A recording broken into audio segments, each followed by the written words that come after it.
Hello everyone, আমি সুচন্দ্রা। আমার নতুন একটা ব্লগে তোমাদের অনেক স্বাগত। পুরো ব্লগটা দেখো, আশা করি ভালোই লাগবে। ছোট্ট একটা ব্লগ দিয়েছি। তো সকালবেলায় উঠে বৃহস্পতিবার, আজকে চিনি রানীকে দেবো একটুখানি ওটসের চিলা। অলরেডি এটা রিলস শেয়ার করেছি। কেউ মিস করে গেলে আমাকে কমেন্টস করে আমি লিঙ্কটা শেয়ার করে দেবো বা রিলসটা শেয়ার করে দেবো। তো গতকালকে লাস্ট ব্লগে তোমাদের দেখিয়েছিলাম এই সেরামিক কোটেড হকিংসের ছোট্ট ফ্রাইং প্যানটা নিয়েছি। এটা ইন্ডাকশন প্রুফ, মানে ইন্ডাকশানেও চলে আর কি। তো সকালবেলা ওটাকে একটু টেস্ট করার জন্য ইন্ডাকশানে একবার চালিয়ে দেখলাম।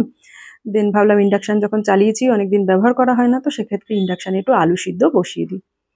চিনির টিফিন বক্স রেডি হয়ে গেছে, আর ওর ব্রেকফাস্টও রেডি করে নিয়েছি একই সাথে। চিনি উঠলে খাবে, খেয়ে দাঁত মাজবে। আর চিনি যেহেতু রাত্রিরে দাঁত মেজে শোয়, তো ওই জন্য ব্রেকফাস্ট করে আর একবার দাঁত মাজে।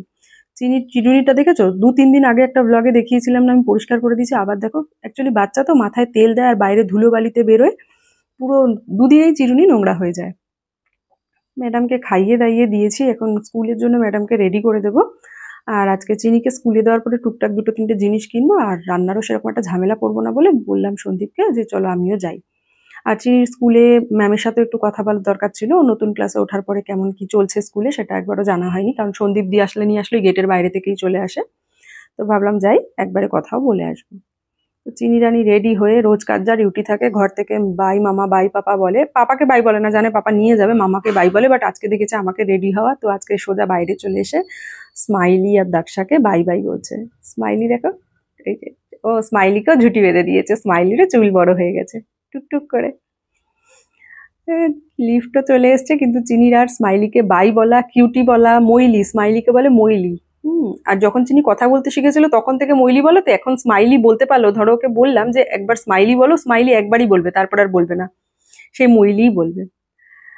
চলে এসছি চিনি রানীকে দিয়ে, ম্যামের সাথে বেশ কিছুক্ষণ কথা টথা বলে এবার আমরা চলে এসছি কয়েকটা জিনিস নেবো। একটু কলা নেওয়ার ছিল, টক দই নেওয়ার ছিল, বিট নুন নেওয়ার ছিল, এইসব নেওয়ার ছিল। তো বললাম কাজ নেই যখন, চলো এমনি নিয়ে আসি। তো কলা না 1 ডজন নিয়েছি, 2 রকম মিলিয়ে নিয়েছি। একটা ছটা নিয়েছি একটু কাঁচা খোসা দেখে, যাতে ঘরে কদিন থাকলে পেকে যায়। আর পাকা খোসা দেখেও নিয়েছি। কিন্তু পাকা খোসাওয়ালার কলাগুলো না এত ফ্রেশ ছিল, যেহেতু স্কুটির ডিগ্গিতে ভরে নেওয়া হয়েছে, বাড়িতে এসে দেখি অনেকটা কালো কালো হয়ে গেছে গরমে। আর তারপর একটু ডাবও খেয়ে নিলাম। আর আমার যেটা এখন হয়েছে, আমি তো নিজেই বুঝতে পারি আমার ওয়েট কমে গেছে অনেক, কিন্তু মাম্মি টামিটা কমেনি। মাম্মি টামি হচ্ছে মানে ওই যে ভুঁড়িটা যেটা প্রেগনেন্সিতে বাড়ে, ওটার জন্য না খুব হার্ড ওয়ার্ক করতে হবে, যেটা সত্যি কথা বলতে আমার এই মুহূর্তে একদম সময় হয় না। ওয়ার্কআউট তো আমি ডেলি করি, কিন্তু ওই মাম্মি টামি করানোর জন্য না, মানে একদম হার্ড ওয়ার্ক, মানে হার্ড ওয়ার্কই, একটু ভালো করে এফর্ট দিতে হবে। তো চেষ্টা করবো চিনি আরেকটু স্টেবল হয়ে যাক, আরেকটু বড় হয়ে যাক, দেন ওর পিছনে আরেকটু যখন কম সময় দিতে হবে তখন করতে। আমার এমনিও কোনো তাড়াহুড়ো নেই, সুস্থ থাকাটা দরকার, অ্যাক্টিভ থাকাটা দরকার সবার ক্ষেত্রেই। তো বাকি তো আমার ওয়েট অনেক লস হয়ে গেছে। দেন ওখান থেকে আম, তারপরে ইন্ডিয়ান প্লাম পাওয়া যাচ্ছিল, ওগুলো নিলাম। টক দই টক দই সব নিয়ে ভাবলাম বেরিয়েছি যখন, বাড়িতে এসে ব্রেড অমলেট খেতাম। তো বেরিয়েছি যখন, সন্দীপ বললো চলো ধোসা খেয়ে যাই। প্রথমে ভেবেছিলাম বাড়িতে নিয়ে আসবো, তারপর ভাবলাম অত চিন্তা নেই, চলো এখানে বসেই খাই। তো আমি আর সন্দীপ খেলাম ধোসা। আর এই রামকি ধোসা না, ওদের ধোসাটা খুব ভালো বানায়। ইভেন হায়দ্রাবাদে, আমি বলি না যে কোনো জায়গারই ধোসা টোসা এই সমস্ত, হায়দ্রাবাদের ম্যাক্সিমাম প্লেসেরই ফুডের টেস্ট কিন্তু ভীষণ ভালো। সেটা সাউথ ইন্ডিয়ান ফুড হোক বা নর্থ ইন্ডিয়ান ফুড হোক, টেস্ট ভালো। মানে খুব রেয়ার জায়গা আছে যেখানে আমার ভালো লাগেনি, বাট ম্যাক্সিমাম জায়গায় ভালো, একটু স্পাইসি হয় বাট ভালো হয়। তো সকাল থেকে জানো তো ব্লগটা তো বেশ মানে ফুরফুরে একটা মনে যেমন থাকে, মন থাকে, ডেইলি ব্লগ স্টার্ট করি, তোমাদের সাথে কিছু শেয়ার করার চেষ্টা করি, যা তোমরা ব্লগটা দেখে একটা পজিটিভ এনার্জি পাও, একটা ভালো লাগা থাকে। মানে আমি কখনো কোনো নেগেটিভিটি ছড়াতে চাই না। দেখো আমাদের লাইফেও কিন্তু অনেক আপস অ্যান্ড ডাউন চলছে, সবার লাইফেই চলে, বাট সেগুলো আমি সোশ্যাল মিডিয়ায় খুব একটা বেশি শেয়ার করি না, কারণ ওগুলোকে আমি সন্দীপ চাই অফলাইন হ্যান্ডেল করতে।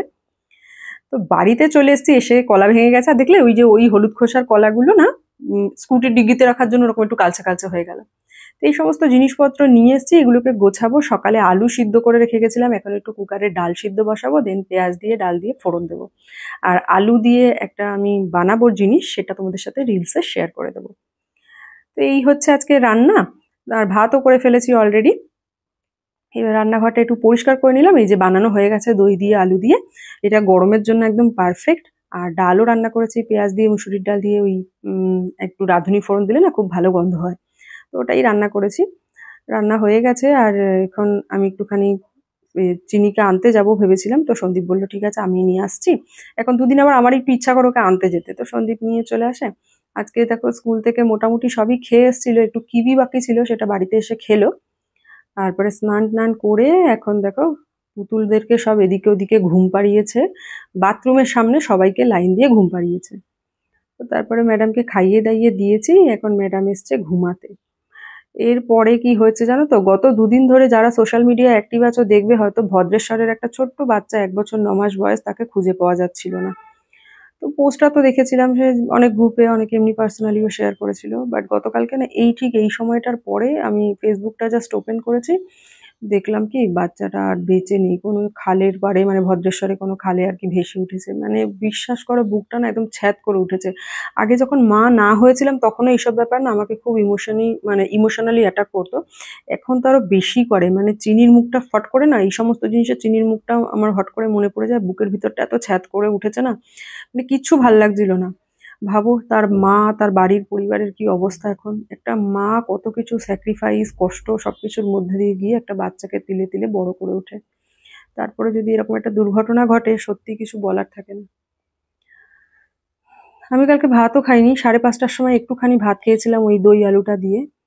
তারপরে মানে কিছুই সত্যি অ্যাংজাইটি যেমন হয় না, অ্যাংজাইটি অ্যাটাক হয় সেরকমই হয়েছিল। মানে এই সমস্ত জিনিস আমাকে, মানে অ্যাংজাইটি অ্যাটাকটা আমাকে খুব কমই হয়, কারণ হলেও না আমি তাও নিজের মনের জোর দিয়ে কাজ করতে থাকি, কারণ আমি জানি আমার একটা ছোট বাচ্চা আছে, আমাকে করতে হবে, বা বসে থাকলে চলবে না। তারপর আর সেভাবে ব্লগ করিনি। বিগ বাস্কেটে কয়েকটা জিনিস অর্ডার দেওয়ার ছিল, দিয়েছি। আর এখানে চিনি দেখো আমাকে হেল্প করছে, ও বুঝতে পেরেছে মার শরীর বা মন ভালো নেই, তাই আমাকে একটু হেল্প করে দিচ্ছে। তো ওই জিনিসপত্র নিয়ে এসে এসে আমাকে একটু ফ্রিজে রেখে দিচ্ছে। তারপরে রাত্তিরে তো ডাল ছিলই, একটুখানি ভাজা, আলু আলু ভাজা আর একটু ডিম দিয়ে ভুর্জি বানিয়েছিলাম, আর কিছু খেতে ইচ্ছা করছিল না। তো এইসব করলাম। অনেকে জিজ্ঞাসা করো চিনি কি খেজুর খায়, চিনি ম্যাক্সিমাম টাইম এই কিমিয়ার যে ব্ল্যাক ডেটসটা হয় ওটাই খায়, তো ওরও ড্রাই ফ্রুটস ভেজালাম। দেন ওকে খাইয়ে দাইয়ে না আমরা পরে খাবো বলে ওকে আগে রাত্রের জন্য একদম রেডি করে দিয়েছি। ও আবার একটু পাপার সাথে খেলছিল। উম, সত্যি কথা বলতে এখনো অ্যাকসেপ্ট করতে পারছি না ব্যাপারটাকে, মানে মেবি আমি বাচ্চাটাকে দেখিনি বা কিছু, কিন্তু কিছুতেই পারছি না। তো এবার আমরা যাব খেতে। আর রাত্তিরেও সেভাবে খেতে পারিনি, ওই যা ডাল করেছিলাম, ডালের মতন ধরাই রয়েছে, একটুখানি ব্যবহার হয়েছে। যাক, ব্লগটা শেষ করলাম। বাড়ির ছোট বাচ্চাদের কিন্তু খুব খেয়াল রেখো।